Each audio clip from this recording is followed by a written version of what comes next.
এই তো 2 দিন আগের কথা, রাতে একদম ঘুম হচ্ছিল না। নিজেকে নিয়ে খুবই চিন্তিত ছিলাম, কারণ এইভাবে যদি আমি নিয়মিত না ঘুমাই তাহলে তো আমি সিক হয়ে পড়বো।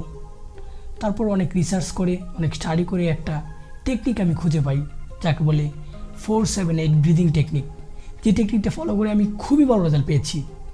এখন আমার ঘুমাতে খুব একটা টাইম লাগে না, 1 থেকে 2 মিনিট, সর্বোচ্চ 5 মিনিট লাগে। টেকনিকটা ফলো করার 5 মিনিট পরই আমি ঘুমাতে পারি। এর ফলে কিন্তু আমার অনেক বেটার ফিল হয় এখন। তো সেই টেকনিকটাই আমি আপনাদের সাথে আজকে শেয়ার করব। সো অবশ্যই বড় মতো আজকে ভিডিওটি ইনফরমেটিভ অ্যান্ড ইন্টারেস্টিং হবে। So without wasting time, let's start the video.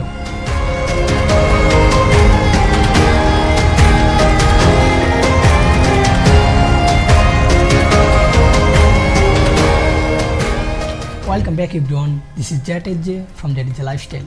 তো আজকের যে টেকনিকটা আপনাদেরকে আমি শেয়ার করবো, সেই টেকনিকটি খুবই ইজি।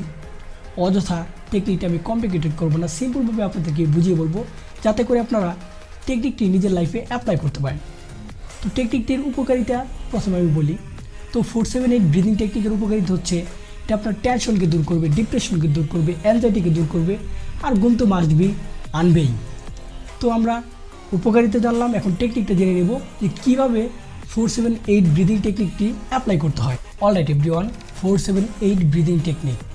তো ব্রিদিং টেকনিকটা অবশ্যই আপনাকে ব্রিদিংয়ের মাধ্যমেই করতে হবে, শ্বাসের মাধ্যমে আপনাকে এই টেকনিকটা ফলো করতে হবে।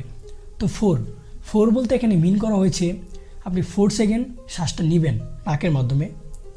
দেন 7 বলতে এখানে মিন করা হয়েছে, আপনি 7 সেকেন্ড শ্বাসটা হোল্ড করে রেখে দেবেন, শ্বাস নেবেনও না, ছাড়বেনও না। এবং 8 সেকেন্ড বলতে এখানে মিন করা হয়েছে, আপনি 8 সেকেন্ড শ্বাসটা ছাড়বেন মুখের মাধ্যমে। তো এই 4-7-8 টেকনিকটা ফলো করা খুবই ইজি। প্রথম 1-2 দিন কষ্ট লাগবে, বাট নিয়মিত ফলো করলে দেখবেন যে খুবই ইজি হয়ে গেছে, আর এর ফলে কিন্তু অনেক বেটার রেজাল্ট পাবেন। তো আশা করি আপনারা বুঝতে পেরেছেন যে 4-7-8 ব্রিদিং টেকনিকটি কীভাবে অ্যাপ্লাই করতে হয় নিজের মধ্যে। তো অলরাইট, এই ছিল আজকের ভিডিও। নেক্সট কী নিয়ে ভিডিও চান তো অবশ্যই আমাকে কমেন্ট সেকশন জানাতে ভুলবেন না। ভিডিওটি ভালো লাগলে then give a thumbs up, share, comment and subscribe the channel. This is Jatej signing out.